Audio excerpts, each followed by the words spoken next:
शुभ सकाळ सगळ्यांना. कविताच्या मिनी ब्लॉगमध्ये तुमचं स्वागत आहे. आज आहे ब्लॉगचा डे 3. मी ब्लॉग थोड्या स्लिपी मोडमध्ये सुरू करते कारण काल माझी झोपच नीट झाली नाही. आज होती होळी, रंगपंचमी. जॉबला सुट्टी होती त्यामुळे आम्ही सगळे एकत्र घरी वेळ घालवते. माझी वहिनी नाश्ता बनवते. नाश्त्याला एग रोल आणि चाय होता. चाय मला खूपच आवडते.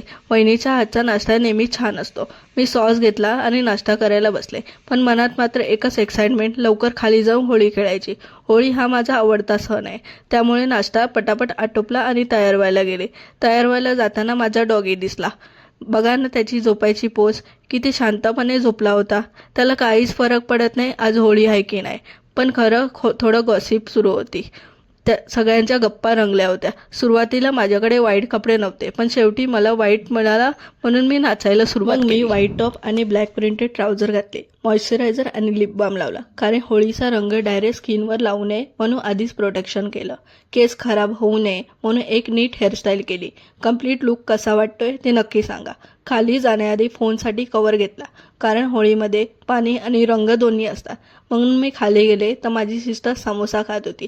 तिला बघून मलाही भूक लागली, पण मी समोसा घेतला. बिल्डिंगमध्येच मिळत होता म्हणजे सोय झाली. आणि मग शेवटीच होळी सुरू केली. पहिल्यांदा थोडासा रंग लावला, मग मी हळूहळू सगळ्यात रंगात माखलो. होळीच्या दिवशी रंग लागणार नाही असं होणारच नाही. छान गाणी लावली होती आणि सगळे मनातूनच नाचत होते. पण मी डान्स सुरू केला. गरबा तर माझं सगळ्यात फेवरेटच आहे, त्यामुळे तोही केला. त्यानंतर आम्ही सगळ्यांनी गोल फिरून गरबा केला, कारण गरबा मला खूपच आवडतो. त्यानंतर मी थोडेसे फोटो व्हिडिओ काढले आणि घरी आंघोळ केली, कारण थोडं थकल्यासारखं आणि गरम झाल्यासारखं वाटतं. आंघोळ केल्यानंतर एकदम फ्रेश वाटलं. दुपारी आम्ही साधी खिचडी बनवली आणि थोडासा रेस्ट केला. असा होता आमचा आजचा मिनी व्लॉग. पुन्हा भेटूया नेक्स्ट व्लॉग बने. तोपर्यंत बाई.